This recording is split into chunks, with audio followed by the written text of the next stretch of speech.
दुनिया में ऐसा शायद कोई भी व्यक्ति शेष हो जो परिस्थितियों से घिरा हुआ ना हो। जीवन में अच्छी और बुरी परिस्थिति सबके साथ आती जाती रहती है। जीवन में व्यक्ति की अच्छी परिस्थितियों में सारे अपने लोग हमेशा खड़े हुए रहते हैं और वही दूसरी ओर बुरे समय में कुछ हमारे अपने ही हमें भूल जाते हैं, हमारा साथ छोड़ देते हैं। जीवन में यह याद रखना कि जिसे हम अपना मानते हैं उसका कभी भी साथ नहीं छोड़ना चाहिए। आपको एक कहानी के माध्यम से समझाता हूँ। बहुत पुरानी बात है। हिमालय में प्रसिद्ध मानस नाम की एक झील थी। वहां पर कई पशु पक्षियों के साथ ही एक हंसों का झुंड भी रहता था। उनमें से दो हंस बहुत आकर्षक थे और दोनों ही देखने में एक जैसे थे, लेकिन उनमें से एक राजा था और दूसरा सेनापति। राजा का नाम था मोहन और सेनापति का नाम था शिवालय। झील का नजारा बादलों के बीच स्वर्ग जैसा लगता था। उस समय झील और उसमें रहने वाले हंसों की प्रसिद्धि वहां आने जाने वाले पर्यटकों के साथ देश विदेश में फैल गई थी। वहां का गुणगान करके कवियों ने अपनी कविताओं में किया, जिससे प्रभावित होकर वाराणसी के राजा को वह नजारा देखने की इच्छा हुई। राजा ने अपने राज्य में बिल्कुल वैसी ही झील का निर्माण करवाया और वहां पर कई प्रकार के सुंदर और आकर्षक फल के पौधों के साथ ही स्वादिष्ट फलों के पेड़ भी लगवाए। साथ ही विभिन्न प्रजाति के पशु पक्षियों की देखभाल और उनकी सुरक्षा की व्यवस्था का आदेश भी दिया। वाराणसी का यह सरोवर भी स्वर्ग जैसा सुंदर था, लेकिन राजा के मन में अभी उन दो हंसों को देखने की इच्छा थी जो मानस सरोवर में रहते थे। एक दिन मानस सरोवर के अन्य हंसों ने राजा के सामने वाराणसी के सरोवर जाने की इच्छा प्रकट की, लेकिन हंसों का राजा समझदार था। वह जानता था कि अगर वो वहां गए तो राजा उन्हें पकड़ लेगा।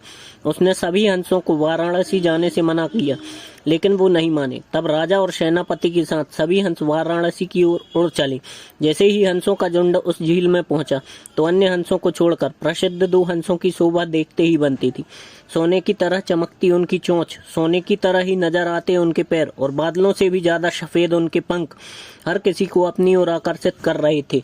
हंसों के पहुंचने की खबर राजा को दी गई। उसने हंसों को पकड़ने की युक्ति सोची और एक रात जब सब सो गए तो उन हंसों को पकड़ने के लिए जाल बिछाया गया। अगले दिन जब हंसों का राजा जागा और भ्रमण पर निकला तो वह जाल में फंस गया। उसने तुरंत ही तेज आवाज में अन्य सभी हंसों को वहां से उड़ने और अपनी जान बचाने का आदेश दे दिया। अन्य सभी हंस उड़ गए, लेकिन उनका सेनापति शिवालय अपने स्वामी को फंसा देखकर उसे बचाने के लिए वहीं रुक गया। इस बीच हंस को पकड़ने वहां सैनिक आ गया।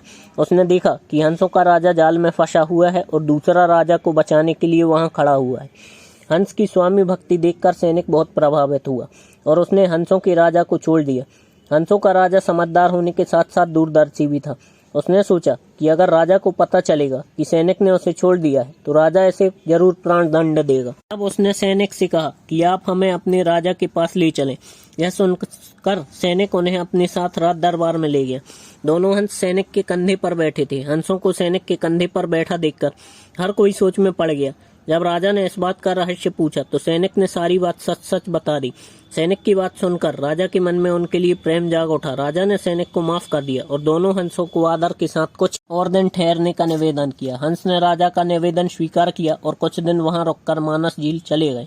इस कहानी से हमें यही सीख मिलती है कि किसी भी परिस्थितियों में हमें अपनों का साथ नहीं छोड़ना चाहिए। याद रखें, जीवन में परिस्थितियां अच्छी और बुरी आती जाती रहती हैं। इससे हमें अपनों का साथ नहीं